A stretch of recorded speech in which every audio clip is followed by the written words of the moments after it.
الحمد لله نحمده ونستعينه ونستغفره ونؤمن به ونتوكل عليه ونعوذ بالله من شرور أنفسنا ومن سيئات أعمالنا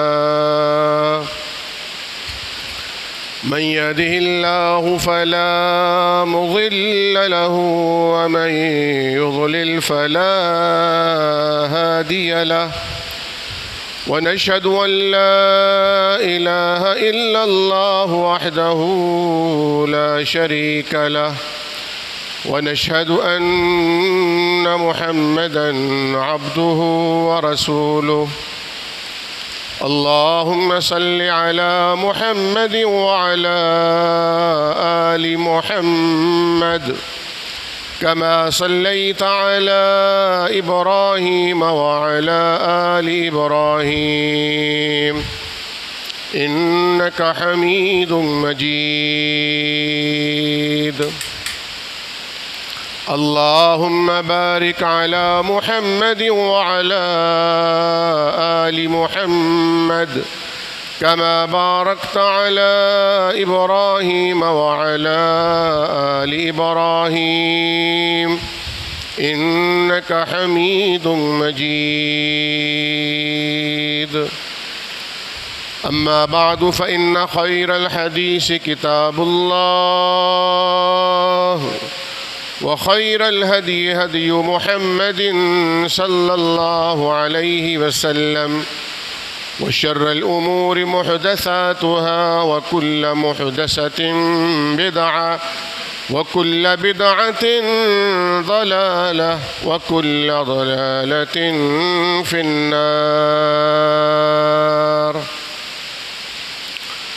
أعوذ بالله السميع العليم من الشيطان الرجيم من همزه ونفخه ونفسه يا أيها الذين آمنوا اتقوا الله وقولوا قولا سديدا يصلح لكم أعمالكم ويغفر لكم ذنوبكم وقال الله تبارك وتعالى في مقام الآخر ولا تموتن إلا وأنتم مسلمون تمام تر تعریفات، تمجیدات، تقدیسات، تکبیرات اللہ سبحانہ و تعالیٰ کے لائق اور زیبا ہیں۔ اس نے ساری کائنات کو اپنی عبادت کے لیے تخلیق فرمایا ہے۔ لا تعداد، بے حد و حساب درود و سلام امام الاولین والآخرین سید الانبیاء والمرسلین جناب محمد الرسول اللہ صلی اللہ تعالی علیہ وعلی آلہ وسلم کی ذات اقدس کے لیے اللہ رب العالمین کی طرف سے ایک بہت بڑا انعام، عظیم الشان شرف، آنر، توفیق، فضیلت، تقوی ہے۔ یہ تقوی اہل ایمان کو اختیار کرنے کا حکم ہے۔ جنت میں لے جانے کی اہم ترین شرط ہے۔ نہ صرف جنت میں داخلے کا ذریعہ ہے بلکہ دنیاوی منفعت، عیش، آرام، سکون، رزق میں برکتیں، وسعتیں، ہر طرح کی مشکلات اور پریشانیوں سے نجات اور خلاصی، ہر مشکل کے، ہر پریشانی کے تالے کی چابی یہی تقوی ہے۔ اللہ رب العالمین نے اپنے آپ کو اہل ایمان کا دوست قرار دیا ہے۔ اللہ ولی الذین آمنوا، جو اللہ پر ایمان لاتے ہیں، طاغوت کا انکار کرتے ہیں، اللہ انہیں اپنا دوست بناتا ہے۔ لیکن یہ کون ہیں ایمان لانے والے کہ ایمان لانے کے بعد وہ اللہ کی نافرمانی سے، مخالفت سے، گناہوں سے بچتے ہیں، اللہ تعالیٰ کو بن دیکھے اس سے ڈرتے ہیں، اپنی خلوتوں اور جلوتوں میں اللہ دیکھ رہا ہے کا تصور رکھتے ہیں۔ قرآن کریم نے ارشاد فرمایا الا ان اولیاء اللہ لا خوف علیہم ولا هم یحزنون، ولی کی جمع اولیاء ہے۔ یہ جو اللہ کے دوست ہوتے ہیں، سب سے پہلا کرم اور شرف جو انہیں ملتا ہے وہ یہ ہے کہ انہیں خوف اور غم سے نجات مل جاتی ہے۔ نہ اپنے ماضی پر انہیں کسی قسم کا خوف رہتا ہے، نہ آنے والے دنوں کے حوالے سے، مستقبل سے انہیں کوئی خوف اور اندیشہ ہوتا ہے۔ اور اس کی وجہ کیا ہے؟ الذین آمنوا وکانوا یتقون، یہ اللہ کے کون دوست ہیں جنہیں خوف اور غم سے نجات ملی؟ جو ایمان لائے اور تقوی اختیار کیا۔ معلوم ہوا کہ ایمان لانے کے بعد تقوی سب سے بڑا عمل ہے۔ عام طور پر لوگ یہ سمجھتے ہیں کہ عبادات بجا لانا اللہ کی قربت اور اللہ کی نزدیکی کا ذریعہ ہے، یعنی محنت کرنا، ریاضت کرنا، مشقت کرنا، رکوع اور سجود کرنا، تلاوت قرآن کرنا، صدقہ و خیرات کرنا، یہ اللہ کی نزدیکی کا ذریعہ ہے، بلا شبہ ہے۔ لیکن اس سے کہیں زیادہ اللہ کی قربت اور نزدیکی کا ذریعہ کچھ نہ کرنا ہے۔ کچھ نہ کرنے کو ہی تقویٰ کہتے ہیں، بچنا، یعنی گناہوں سے بچنا، اللہ رب العالمین کی نافرمانی سے بچنا، اللہ رب العالمین کی منع کردہ چیزوں سے بچنا اور رکنا۔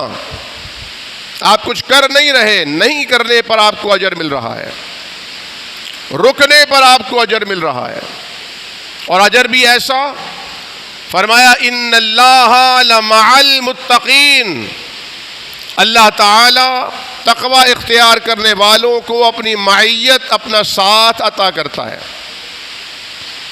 اور چونکہ تقوی سب سے بڑی عبادت ہے، اللہ رب العالمین کی کتاب میں بیان فرمایا گیا کہ یہ کتاب اگرچہ ھدی للناس ہے، ہر کس و ناکس کے لیے اس کے دروازے، اس کے حروف، الفاظ، کلمات کھلے ہوئے ہیں، اعلان عام ہے۔ افلا یتدبرون القرآن، قرآن میں غور و فکر کرو، تدبر کرو۔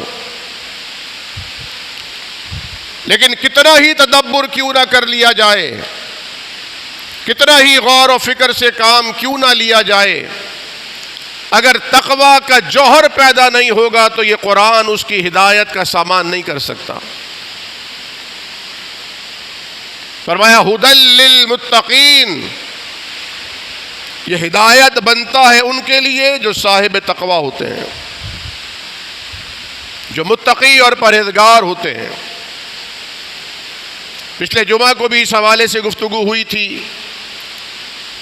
کہ رمضان کے آنے اور روزوں کے فرض کیے جانے کا مقصد وحید بھی تقوی ہے۔ ہمارے ہاں رمضان المبارک اور ان کے روزوں کو بذات خود کسی بڑی عبادت کے لیے تیار کیے جانے کے بجائے بذات خود مقصد سمجھ لیا گیا۔ چنانچہ ایک انسان روزے کی حالت میں تو نہیں لڑتا، خاموش رہتا ہے اور کہتا ہے انی صائم، میرا روزہ ہے، لیکن ساتھ میں کہہ دیتا ہے روزے کے بعد آنا، میں تجھے دیکھتا ہوں، روزے کے بعد مل تو مجھے۔ اس کا مطلب یہ ہوا کہ روزے نے آ کر آپ کے اندر وہ تقوی پیدا نہیں کیا۔ تقوی نہ صرف بیرونی حملوں سے روکتا ہے بلکہ اندرونی خلفشار کو بھی، اندرونی غلطیوں اور کوتاہیوں کو بھی دور کرتا ہے۔ رمضان المبارک کے روزے تطہیر پیدا کرنے کے لیے آئے تھے، فلٹریشن کے لیے آئے ہیں۔ انسان کے نفس کو برائیوں سے روکنے کا نام ہی تقوی ہے، حلال چھوڑنے کا نام تقوی نہیں ہے۔ یہ ٹریننگ ہے اس تقوی کی جو حرام چھوڑ کر حاصل کیا جاتا ہے۔ اللہ رب العالمین نے تقوی کے مقام کو وہ سر بلندی عطا فرمائی کہ فرمایا جو مومن تقوی اختیار کرتا ہے اللہ اسے اپنا محبوب بنا لیتا ہے۔ ان اللہ یحب المتقین، اللہ تقوی کرنے والوں کو اپنا محب، اپنا محبوب، اپنا دوست بناتا ہے۔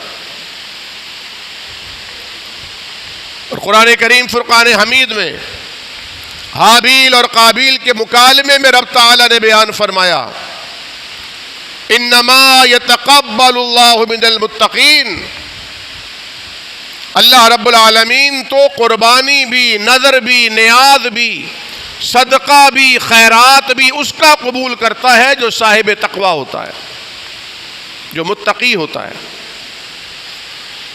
تو اب یہ بات تو واضح ہونی چاہیے کہ اسلام ہر مسلمان مرد، عورت، جوان، بزرگ کو متقی دیکھنا چاہتا ہے۔ یہ جو ہم بسا اوقات اپنے کانوں کو ہاتھ لگا کر کہتے ہیں نا بھائی میں اتنا متقی نہیں ہوں، یہ فخر کی بات نہیں ہوتی، شرم کی بات ہوتی ہے۔ یہ بندہ یہ کہہ رہا ہے کہ میں مومن نہیں ہوں، میں انسان نہیں ہوں۔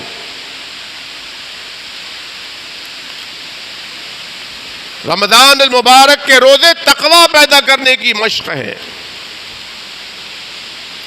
کہ اللہ رب العالمین نے جن چیزوں سے منع کیا ان سے تو بدرجہ اولا رکنا ہے، جن چیزوں سے عام طور پر منع نہیں فرمایا، فرمایا کلو وشربو، کھاؤ پیو، حلال ہے، ان سے بھی ایک محدود دورانیے تک رک کر اپنے آپ کو ٹرین کرنا ہے۔ قرآن کریم فرقان حمید ان لوگوں کو جو صاحب تقوی ہیں، مالدار نہ ہو، جاہ و شرف کے مالک نہ ہو، جاہ و حشمت کے مالک نہ ہو، سارے معاشرے میں ایک عام مسکین سا انسان ہو، لیکن اللہ رب العالمین کے ہاں جو وی آئی پیز کی فہرست بنتی ہے ان وی آئی پیز میں اس کو لکھا جاتا ہے جو صاحب تقوی ہوتا ہے۔ ان اکرمکم عند اللہ اتقاکم، نبی کریم صلی اللہ علیہ وسلم کا خطبہ حجۃ الوداع، اس لیے آپ نے فرمایا لا فخر لعربی علی عجمی، کسی سرخ اور سفید کو، کسی عرب کو، ولا لاحمر علی الاسود، کسی کالے پر، کسی عجمی پر کوئی فوقیت نہیں ہے۔ ان اللہ لا ينظر الى صورکم ولا اجسامکم، نبی کریم صلی اللہ علیہ وسلم نے فرمایا اللہ تعالیٰ تمہارے چہروں کو نہیں دیکھتا، وہ تمہارے قد و قامت پہ نظر نہیں ڈالتا، ولیکن ينظر الى قلوبکم واعمالکم، وہ تمہارے دلوں کو دیکھتا ہے، ارادوں، نیتوں، خیالات اور منصوبوں کو دیکھتا ہے اور تمہارے اعمال پہ نظر رکھتا ہے۔ حضرت عبداللہ بن مسعود رضی اللہ تعالی عنہ جلیل القدر صحابی، لیکن کمزور ہیں، ان کی پنڈلیاں بڑی مہین اور کمزور ہیں۔ ایک بار درخت پر چڑھے کھجورے توڑنے کے لیے، ہوا چلی، تھوڑی سی چادر اڑی، صحابہ کرام جو نیچے موجود تھے انہیں ان کی پنڈلیاں نظر آئیں، تو کبھی ہنسی مذاق کے موڈ میں بھی ہوتے ہیں، ان کی پنڈلیوں کا مذاق اڑایا، ارے دیکھنا سنبھلنا، گرنا جانا، اڑنا جانا، اتنی باریک پنڈلیاں، ان کے دل کو چوٹ لگی۔ سورہ حجرات میں رب تعالیٰ نے معاشرتی احکامات اتارے ہیں، منع فرمایا ہے کوئی کسی کا مذاق نہ اڑائے۔ اللہ کو یہ بات پسند نہیں کسی کو کسی کے ایسے لقب سے پکارا جائے جو اس کی چڑ ہو۔ وَلَا تَلْمِزُوا بِالْأَلْقَابِ بِئْسَ الِاسْمُ الْفُسُوقُ بَعْدَ الْإِيمَانِ، یہ ایمان لانے کے بعد بڑے بڑے فسق اور فجور ہیں، بڑے بڑے گناہ ہیں۔ انہوں نے آقا علیہ السلام سے شکایت کی کہ یا رسول اللہ، صحابہ کرام کو سمجھائیے، انہوں نے مجھے ایسے ایسے کہا۔ اچھا، آپ ممبر پہ تشریف لائے، جب آپ نے ایڈریس کرنا ہوتا، کچھ سمجھانا ہوتا تو آپ ممبر پہ تشریف لاتے۔ ایون کسی کی انڈیویجول بھی غلطی ہوتی، انفرادی خطا ہوتی، تو بھی اس کا نام لے کر نہیں اس کی اصلاح کرتے، بلکہ بالعموم جرنلی آپ فرماتے تم میں سے کوئی یہ کہتا ہے، تم میں سے کوئی یہ کرتا ہے۔ یہ اصلاح کا ایک انداز ہے۔ حالانکہ نبی کریم تو کسی کے منہ پر بھی اس کو ٹوک سکتے ہیں، روک سکتے ہیں، منع کر سکتے ہیں، استحقاق ہے آپ کا۔ النبی اولا بالمؤمنین من انفسہم، قرآن نے کہا اللہ کا نبی تمہاری جانوں سے زیادہ تم پر حق رکھتا ہے۔ لیکن تبلیغ کا اسلوب ملاحظہ فرمائیے کہ آپ عمومی انداز میں اصلاح فرما رہے ہیں۔ حضرت حسنین کریمین کے بارے میں آتا ہے، انہوں نے دیکھا کوئی اجنبی بزرگ ہیں وضو کر رہے ہیں اور اس میں خطا کا صدور ہو رہا ہے۔ بڑھاپے میں اسلام لائے، وضو صحیح نہیں کر رہے، انہوں نے بھاپ لیا، اصلاح کرنی ہے، کیسے کریں؟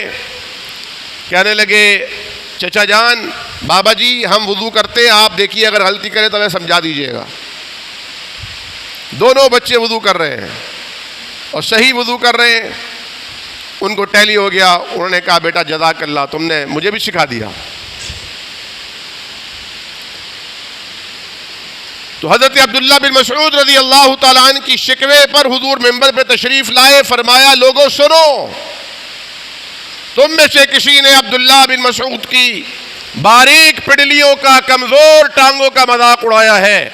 اللہ کی قسم، اللہ کے نزدیک عبداللہ کا وہ مقام ہے کہ اگر یہ پنڈلیاں ترازو کے ایک پلڑے میں اور دوسرے میں احد پہاڑ رکھا جائے تو احد پہاڑ ان پنڈلیوں کے مقابلے میں ہلکا ثابت ہوگا۔ اللہ جسموں کو نہیں دیکھتا، ظاہر کو نہیں دیکھتا، ایمان اور تقوی کو دیکھتا ہے۔ اس لیے فرمایا ان اکرمکم عند اللہ اتقاکم، اللہ کے نزدیک تم میں سب سے زیادہ عزت دار وہ ہے جو سب سے زیادہ اللہ سے ڈرتا ہے، جو اللہ کا تقوی اختیار کرتا ہے، جسے اللہ کا لحاظ اور اللہ کی شرم ہے۔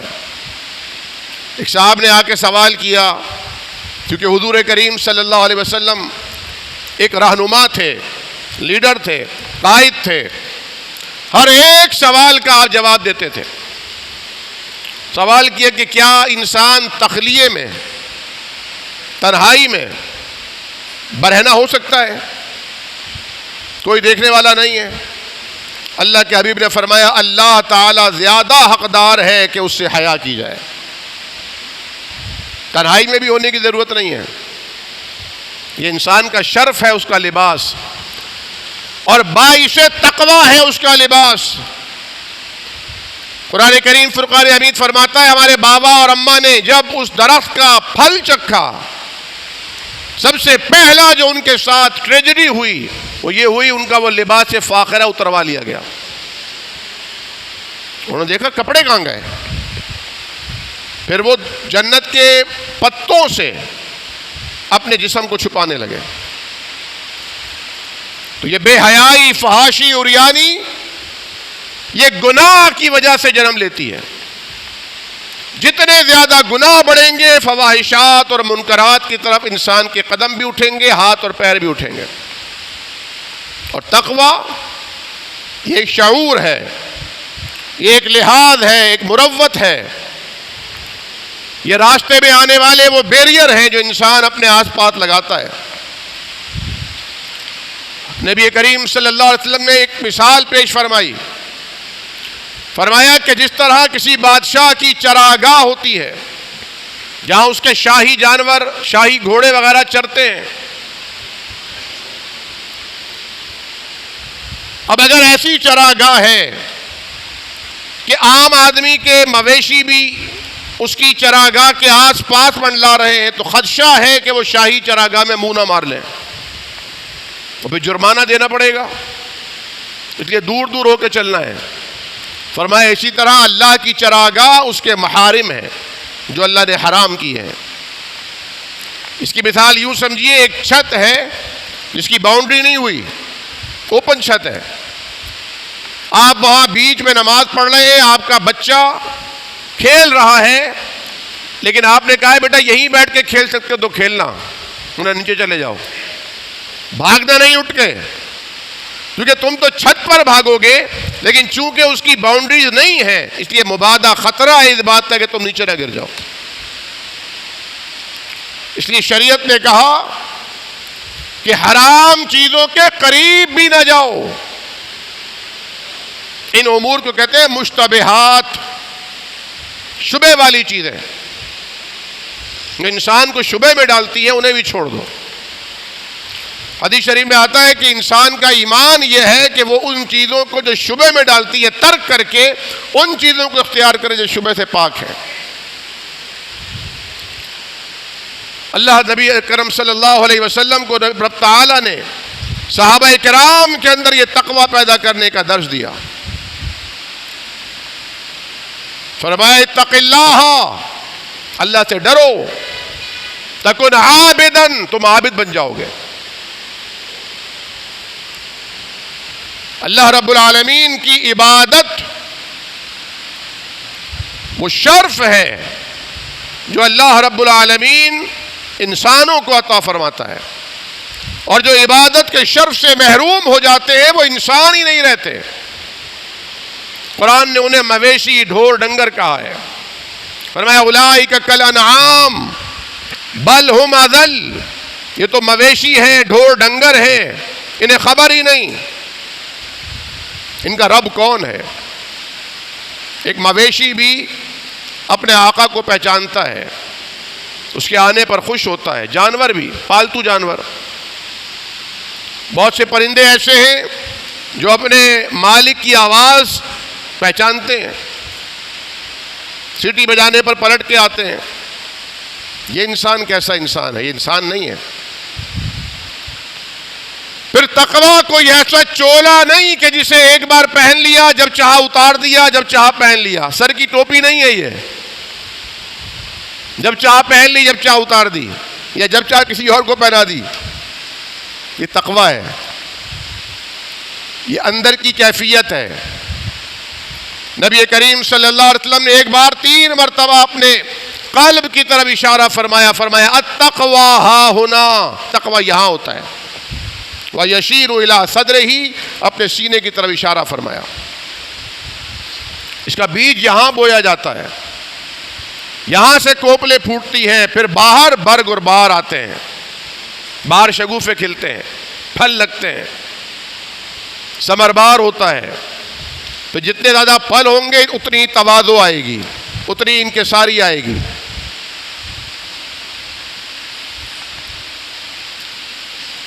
عبادت کرنے کے بعد پچھلے جمعے کو میں نے عرض کیا تھا کہ سب سے بڑا گناہ یہ ہے کہ انسان میں گھمنڈ آ جائے۔ اس لیے اللہ کے بندوں کو حکم تھا عبادت کرنے کے بعد استغفار کرتے۔ خود آپ دیکھیے نماز سے آپ سلام پھیرتے ہیں تو آپ 3 بار کہتے ہیں استغفر اللہ استغفر اللہ استغفر اللہ۔ کیوں؟ اکرم بھائی، اگر میں سریلی آواز والا مولوی ہوتا، ان الذین آمنوا وکانوا یتقون، تو آپ سارے سورے ہوتے ماشاء اللہ سے۔ اب آپ جا کے وضو کر کے آئیے، کیونکہ ٹیک لگا کے آپ نے تھوڑا سی اونگ لے لی.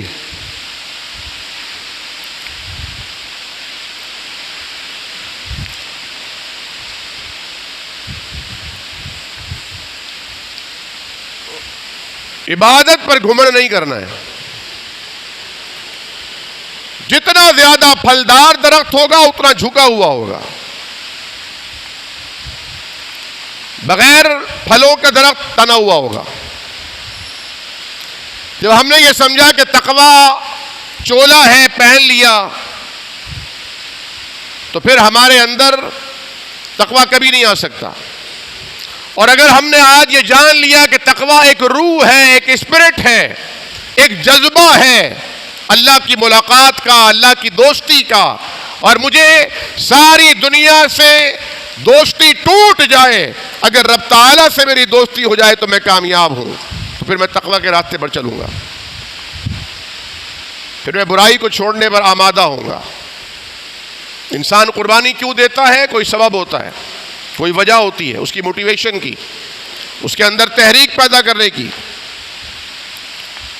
ایک بزرگ سے پوچھا گیا کہ جنت میں جانے کے لیے کوئی ایسی بات بتائیے کہ میرا جی چاہے جنت میں جانے کا، موٹیویشن ہو جائے، میں جنت میں جانے کے لیے دنیا سے بے رغبت ہو جاؤں. فرمایا جنت میں تمہاری حضور سے ملاقات ہوا کرے گی صلی اللہ علیہ وسلم. اب اگر آپ ہر وقت یہ تصور رکھیں کہ میں یہ کام کر رہا ہوں یہ میرے نبی کو پسند ہے تو وہ کام کرنے کا جی چاہے گا. آپ ہر وقت یہ تصور رکھیں کہ یہ کام میرے نبی کو پسند ہے یا ناپسند، نبی کو ناپسند ہے تو میں نہیں کر سکتا. یہی دین، اسی کا نام ہے نا. قرآن کریم میں کیا فرمایا؟ وما آتاکم الرسول فخذوہ وما نہاکم عنہ فانتہوا. جو تمہیں اللہ کے رسول دے اسے لے لو، جس سے روکے اس سے رک جاؤ. آج فی نفس ہی، اس طرح صحابہ کرام کے دور میں اللہ کے نبی منع کیا، آج فی نفس ہی تو منع نہیں کر سکتے، ہمیں آگے نہیں روک سکتے، نہیں ٹوک سکتے، لیکن احادیث طیبات تو موجود ہیں، احادیث مبارکہ تو موجود ہیں. میں بتایا تو گیا کہ کیا چیزیں اللہ کے لیے پسند، اللہ اور اللہ کے رسول کو پسند ہیں اور کیا ناپسند. ڈو اینڈ ڈونٹ، یہ کرو یہ نہ کرو، قرآن کریم احادیث واضح. پھر یہ نہیں کہ یہ دنیا جنت میں لے کے جائے گی. فرمایا وَرَحْمَتِي وَسِعَتْ كُلَّ شَيْءٍ. اللہ تعالیٰ فرماتا ہے میری رحمت ہر چیز پر چھائی ہوئی ہے. ہر چیز سے مراد وہ لوگ بھی جو اللہ والے ہیں اور وہ بھی جو اللہ والے نہیں ہیں، اللہ کے نافرمان ہیں، باغی ہیں، لیکن دنیا میں اللہ کی رحمت انہیں بھی پہنچ رہی ہے. وہ بھی آکسیجن لے سکتے ہیں، محنت کریں زمین سے سونا نکال سکتے ہیں، مشقت کریں وقت سے خراج وصول کر سکتے ہیں. یہ اللہ کی رحمت کا ایک حصہ ہے جو دنیا والوں کو ملا ہوا ہے. لیکن فرمایا فَسَأَكْتُبُهَا لِلَّذِينَ يَتَّقُونَ، میں ان قریب اسے ان لوگوں کے لیے لازم کر دوں گا جو متقی اور پرہیزگار ہیں، ان کے لیے خاص کر دوں گا. وَيُؤْتُونَ الزَّكَاةَ وَالَّذِينَ هُمْ بِآيَاتِنَا يُؤْمِنُونَ، جو زکوٰۃ کی ادائیگی کرتے ہیں اور جو ہماری آیات پر ایمان رکھتے ہیں. آیت پر ایمان کیا ہوتا ہے؟ آپ نے آیت پڑھی، آپ نے آیت سنی، آپ کا آیت پر ایمان کب معلوم ہوگا کہ ایمان ہے؟ جب آپ اس کے مطابق عمل کریں گے، ثابت ہو جائے گا کہ آپ کا آیت پر ایمان ہے، میرا آیت پر ایمان ہے. لیکن اگر سننے کے بعد، پڑھنے کے بعد ہم عمل نہیں کرتے تو اس کا مطلب یہ ہمیں معلوم تو ہے لیکن ایمان نہیں ہے. الایمان مرکب، ایمان محض زبان سے، قول سے، ایمان کہنے کا نام نہیں ہے بلکہ یہ مرکب ہے. اقرار باللسان سے، زبان سے اقرار ہوا، تصدیق بالقلب سے، دل نے تصدیق کی، وعمل بالجوارح، اور اعضاء اور جوارح نے اس کے مطابق زندگی گزاری. مسجد میں آ کر اپنے آپ کو ایسا سمجھیے کہ آپ چارجنگ موڈ میں ہوتے ہیں. جس طرح موبائل فون یا کوئی ایسی مشین جب چارجنگ کم ہونے لگتی ہے تو آپ اسے سوئچ کر دیتے ہیں تاکہ یہ چارج ہو جائے. جب نماز پڑھتے ہیں تو دراصل آپ روحانی طور پر چارج ہوتے ہیں. بلکہ بعض علماء اور حکماء نے تو فرمایا اگر سر میں درد ہو نماز کے لیے کھڑے ہو جاؤ تمہارا سر درد ٹھیک ہو جائے گا. ایک صحابی کے پیٹ میں درد تھا, نبی اکرم نے فرمایا کھڑے ہو کر چند رکعت نماز پڑھو ٹھیک ہو جاؤ گے. انہوں نے ایسا ہی کیا, ٹھیک ہو گئے. حتیٰ کہ کوئی روحانی نفسیاتی پریشانی ہو, جسمانی عارضہ ہو, یا کوئی افتاد آئی ہو, کوئی بڑی مصیبت آئی ہو تو بھی نماز پڑھو. اما عائشہ فرماتی جب کبھی نبی اکرم صلی اللہ علیہ وسلم کو کوئی پریشانی لاحق ہوتی آپ نماز کی نیت باندھ لیتے ہیں. یہ وہی معنی ہے وَاسْتَعِینُوا بِالصَّبْرِ وَالصَّلَاةِ, مدد حاصل کرو, طاقت, قوت, کمک, توانائی حاصل کرو نماز کے ذریعے اور صبر کے ذریعے. وَإِنَّهَا لَكَبِيرَةٌ إِلَّا عَلَى الْخَاشِعِينَ, اللہ سے ڈرنے والوں کے لیے نماز طاقت کا ذریعہ ہے, اور جو اللہ سے نہیں ڈرتے ان کے لیے نماز تھکاوٹ کا باعث ہے. 2-2, 3-3 گھنٹے شاپ پر کھڑے ہو جائیں گے, لیکن 2 رکعت نفل پڑھنے کی تک توفیق نہیں ملے گی. 2 رکعت نفل, تھک گیا یار, بہت تھک گیا. اور اسی موقع پر اگر کہیں سے پیشکش آئے کہ وہاں چلنا ہے تو وہاں چلنے کو تیار ہے. یاد رکھیے ایک نیکی دوسری نیکی کی راہ ہموار کرتی ہے, اور ایک گناہ دوسرے گناہ کی راہ ہموار کرتا ہے. اس کی مثال سیڑھیوں پر چڑھنا اور اترنا ہے. آپ نے 6 منزلہ عمارت میں جانا ہے, لفٹ خراب ہے, یا رات کے 12 بج گئے, لفٹ مین چلا گیا, آپریٹر, آپ نے خود جانا ہے. آپ کو کہے 6 منزل, یار ایک احساس پیدا ہوگا 6 فلور, لیکن آپ پہلی منزل چڑھیں گے آپ کے اندر ایک کانفیڈنس آئے گا, آپ دوسری منزل بھی چڑھیں گے. دوسری منزل چڑھنے کے بعد آپ کہیں گے تھوڑا اسٹے کر کے تیسری بھی چڑھوں گا, اور آخر 6 منزل پر پہنچ جائیں گے آپ. لیکن جب کوئی بلندی سے نیچے کی طرف آتا ہے, پہاڑ سے اگر ایک بار پاؤں پھسلا تو پھر اس کے لیے اسے محنت کی ضرورت نہیں پڑتی, خود بخود لڑکتا وہ چلا جاتا ہے. یہی فرق تعمیر اور تخریب کا بھی ہے. کسی کو بنانے میں سنوارنے میں بڑا وقت لگتا ہے, بگاڑنے میں کسی ایک خراب دوست کی صحبت, کوئی ایک مصیبت اسے تباہ کر سکتی ہے, جب تک اسے اللہ کا ساتھ ہونے کا یقین نہ ہو. اگر اللہ ساتھ ہے تو کوئی مشکل ہے. ایک جگہ قحط پڑ گیا, سارے لوگ آ کر پریشان ہیں, مشکل میں ہیں, بازار میں بھاگ رہے ہیں, جن کے پاس تھوڑا سا غلہ موجود ہے وہ مہنگے داموں بیچ رہے ہیں, سب جگہ غلہ ختم ہو رہا ہے. لوگ پریشان, کیسے دن گزریں گے, کیا ہوگا, کیسے ہوگا. لیکن ایک بندہ ہے جو آرام سے چادر بچھا کے سو رہا ہے. لوگوں نے آ کے اسے اٹھایا, بھائی تو بھی تو فکر کر. کہہ رہے مجھے فکر کی ضرورت نہیں ہے, میرا جو مالک ہے اس کے پاس بہت غلہ ہے, بڑا پیسہ ہے اس کے پاس. وہ اگر دونوں ہاتھوں سے صبح و شام لٹائے تو بھی کمی نہیں پڑتی. تو وہ میرا اتنا بڑا مالک میرا ہے, میں اس کا ہوں, تو مجھے فکر کیا.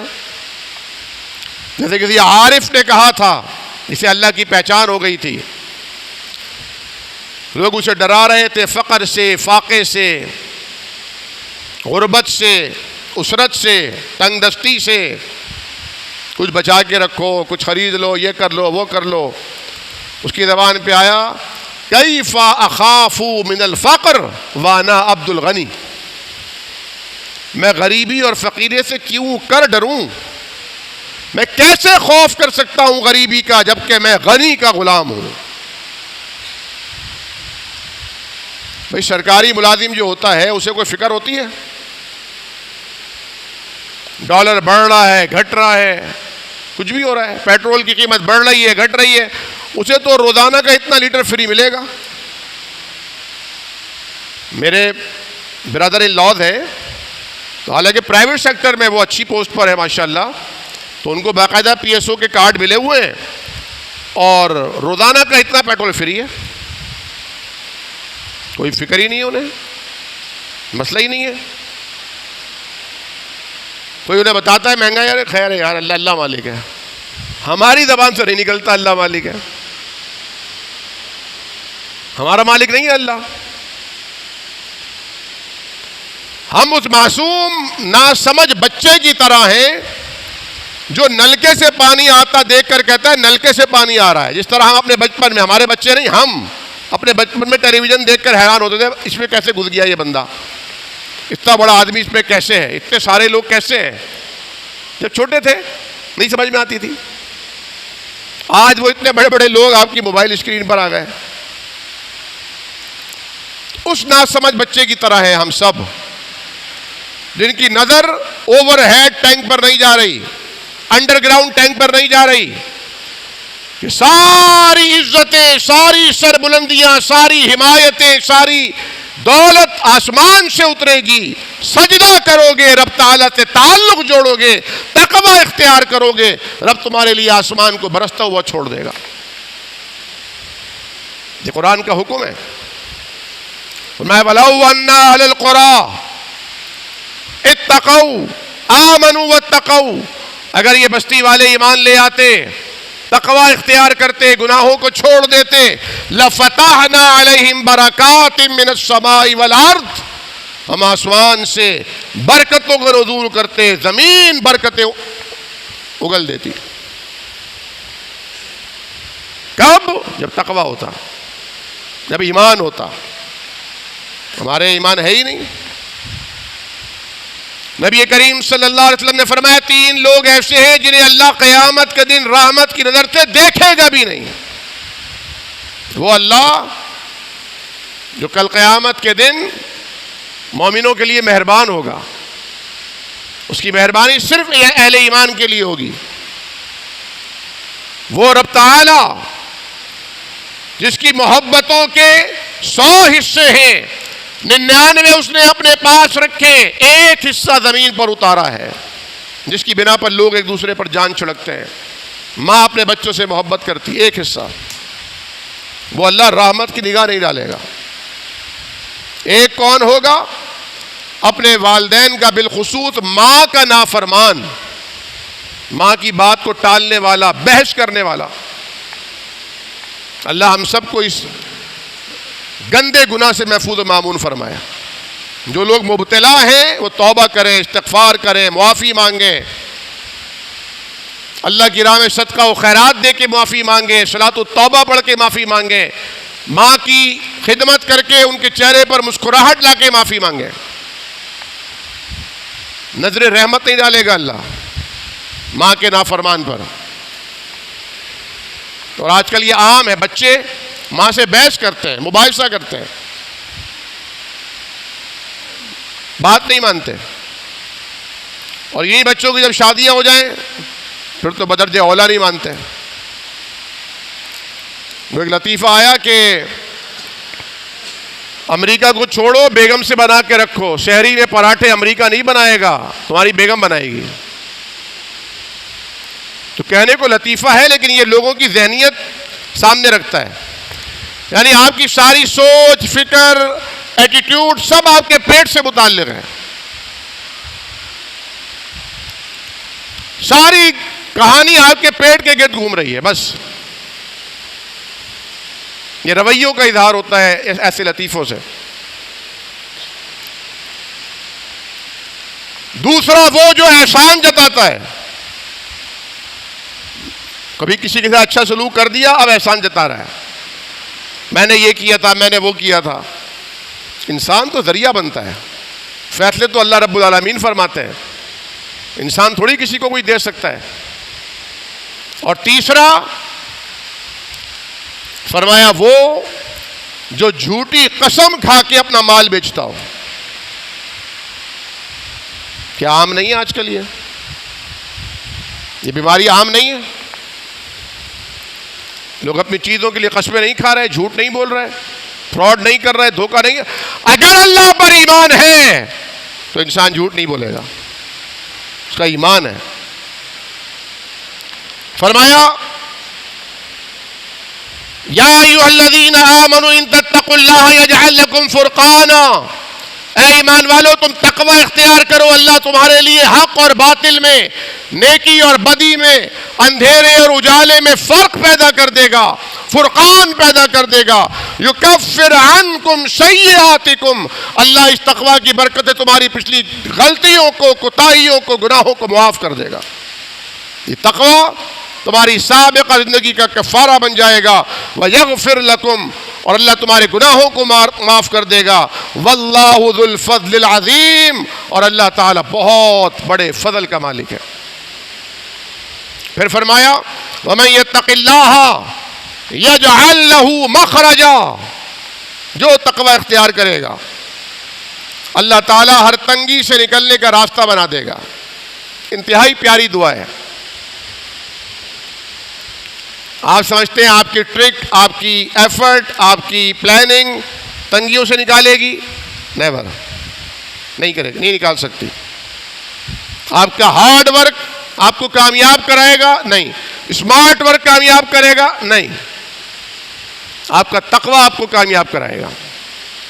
وَمَن يَتَّقِ اللَّهَ يَجْعَل لَّهُ مَخْرَجًا, اللہ تعالیٰ ہر بندش کی چابی تقوی کو قرار دے رہا ہے.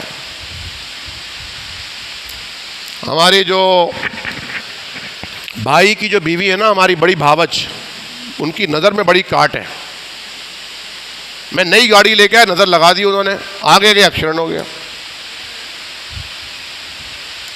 مولوی صاحب ہماری جو ساس کی بہن ہے بڑی, ان کی جو ہے نا وہ ہر وقت پڑھتی رہتی ہے کچھ نہ کچھ, یعنی اب پڑھنا بھی مسئلہ بن گیا ہے. کوئی پڑھ رہا ہے بیچارہ, اکثر ساس کہتی ہے ہماری بہو ہر وقت پڑھتی رہتی ہے, پتہ نہیں کیا پڑھتی ہے.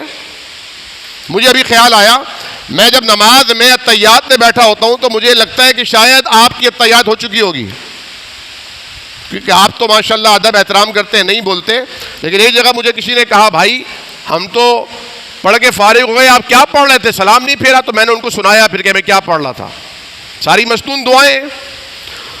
حدیث میں آتا ہے اللہ رب العالمین فرض نماز کے آخری حصے کی دعائیں رد نہیں فرماتا. اسی حدیث میں دبر الصلاۃ کہا گیا ہے, یعنی نماز کا آخری حصہ. بعض نے استدلال لیا نماز کے بعد, لیکن اکثر محدثین کا خیال ہے, رائے ہے, اوپینین ہے کہ نماز کا آخری حصہ اتحیات میں رب اجعلنی مقیم الصلاۃ ربنا آتنا, یہ دعائیں پڑھنے کے بعد جتنی دعائیں آپ کو مستون آتی ہیں وہ آپ پڑھیے. یہ قبولیت دعا کا وقت ہے. پھر سلام پھیریے.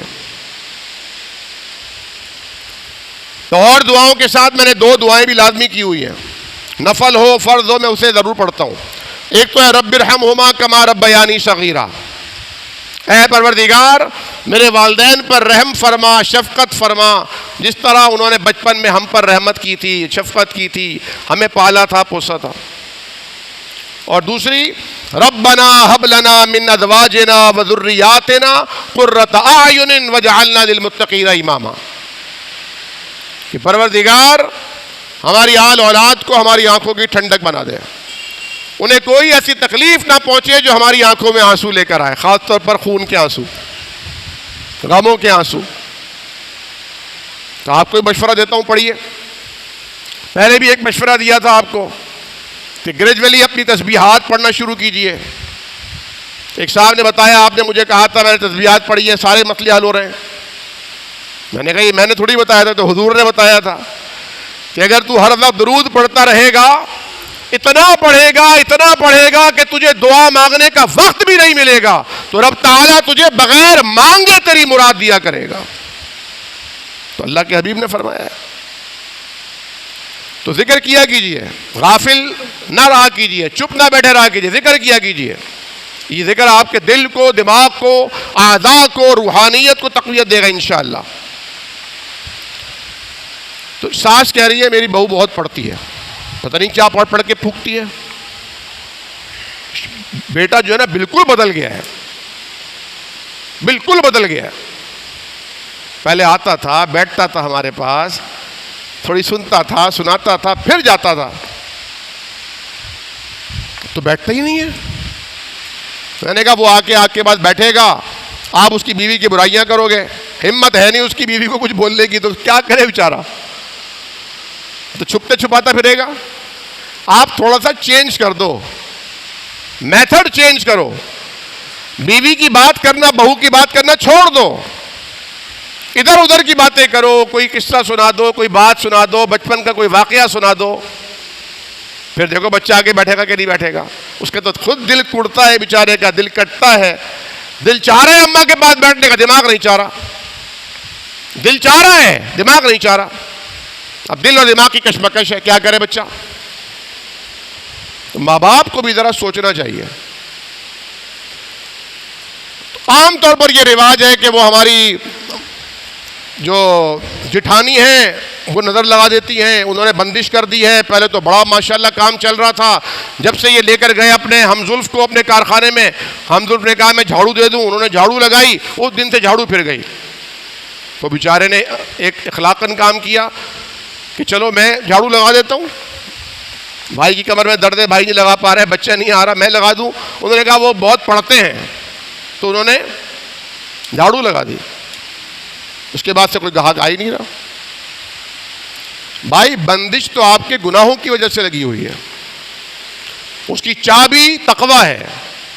آپ تقویٰ اختیار کیجئے. قرآن سے بڑا کوئی وظیفہ ہے؟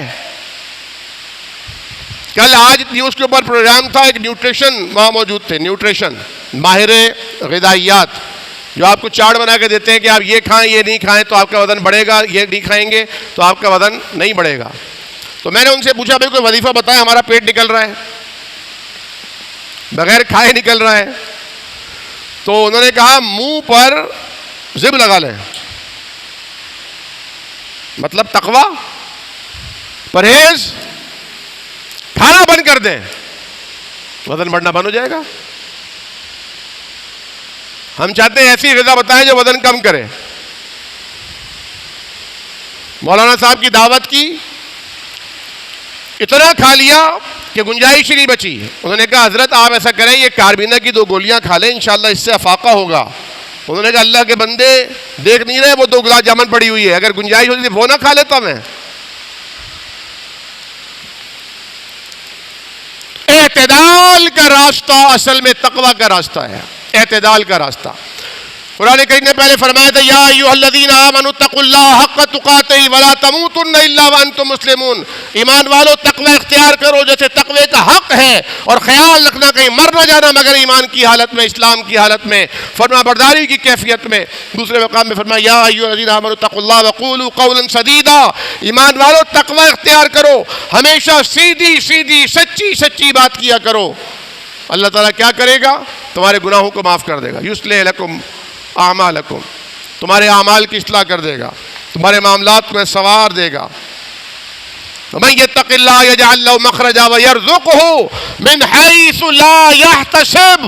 اللہ ایسی جگہ سے رزق کی بارش کرے گا, ایسی جگہ سے کلائنٹس آئیں گے, ایسی جگہ سے دولت آئے گی, دوست آئیں گے, احباب آئیں گے, عزتیں آئیں گی جہاں آپ کا گمان بھی نہیں گیا ہوگا. آپ نے جو شیڈولنگ کی تھی, جو پلاننگ کی تھی, اس پلاننگ میں اس کا ذکر بھی نہیں تھا. جہاں وقت کھپا رہے تھے وہ ناکام رہا, جہاں دھیان بھی نہیں تھا وہاں کامیاب ہو گئے. یہ تقویٰ کی برکت ہے.